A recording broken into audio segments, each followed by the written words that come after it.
Mr. Chairman. Thank you. We now go to the Chairman of the Oversight Committee, Mr. Chaffetz. Thank you. I do appreciate it. Former chairman, but... You'll always be a chairman to me, Chairman. All right, thank you. Mr. McGinnis, we cherish our relationship with the UK, and we thank you personally for what you do and for the relationship between the two countries. Mr. Downing, I think it's important for us to understand sort of the baseline, because if we're going to be trying to do things in other countries, I'm still concerned about what we do and don't do in this country. So first, help me understand about geolocation. What is the Department of Justice's position on geolocation? My concern is, and question for you, is does the Department of Justice consider that metadata, or is that content? How do you view geolocation? Thank you for the question. Geolocation is a difficult and complex topic, as I'm sure we understand, and we've had discussions about this in the past as well. There are different kinds of geolocation that could be content or it could be non-content. It could be content if it's, say, the location data that's embedded inside of a picture file and is being passed as part of an attachment to an email. It could be non-content if it's simply information that the provider is gathering about its customers' use of cell towers.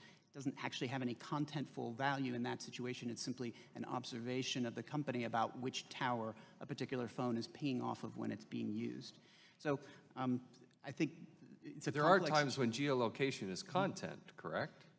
There can be times, yes. Mm-hmm. Okay, so where do I go to figure out the difference in how you view, I mean, have you written this out? Is there some sort of definition the Department of Justice is taking on the nuances of what geolocation is and is not? Because I would argue that by and large, geolocation is content. It's the content of my life. If you can tell where I'm going with this phone all the time, you can pretty much tell the content of my life.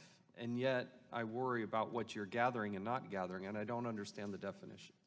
So our view of the rules that apply when we're gathering geolocation information vary depending on what type of geolocation it is. Our position has been that if we are merely talking about what cell tower your phone is pinging off of, that is covered by the Stored Communications Act and would be require a court order before we're able to obtain it. This is an issue actually that the Supreme Court has just recently decided to take a cert petition on, and so it will be very interesting to see how they resolve that question. There are other kinds of geolocation information, such as GPS, which is very specific and generally gathered prospectively. In those situations, I think, as you know, we use a warrant for that. So I think we use a nuanced approach. We look at the law that applies and try to do our best to comply with that law. Well, I don't know that every department and agency, even within the Department of Justice, uses that same standard. And certainly when you start to look at Homeland Security and others, they don't necessarily follow those same standards. And so I guess what I'm looking for is in writing the definition of what that is.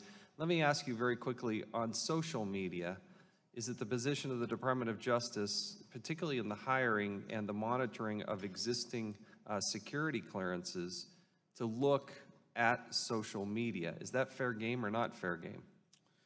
You know, I'm afraid I don't know the answer to that question, but I'd be happy to take it back to get you an answer. I think it is important. It's been struggled to try to get people, particularly in the realms of security clearances, even to get our own federal employees to be able to look at, you know, when they're assessing security clearances, to look at their social media and whatnot.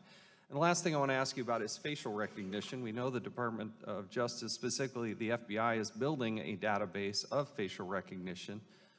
What direction is this going? Where are the standards? What is happening or not happening in the building of the facial recognition database? So I'm not intimately familiar with what the FBI is doing in that regard. My general impression is that they are developing a database similar as they would with fingerprints and other things of people who were of interest in an investigation, who were arrested, in order to be able to better. Okay, well, you obviously do, and with all due respect, you got a big plate to, but please do look at this, because that is not what they're doing. If they were looking at criminals, people who are incarcerated, people who committed crimes, that would be one thing. But what they're doing is, now more than 1 out of every 2 members of our society are in the database, or they have access to that database, I should say, because they're proactively going and gathering all the facial, or all the pictures that are on driver's licenses. A lot of states have MOUs with these states, and they were supposed to, the FBI was supposed to provide some notification. They didn't do that. And the big question is, I have a fundamental problem and challenge in taking innocent, suspicionless Americans and building a database, because we've shown we can't protect our databases.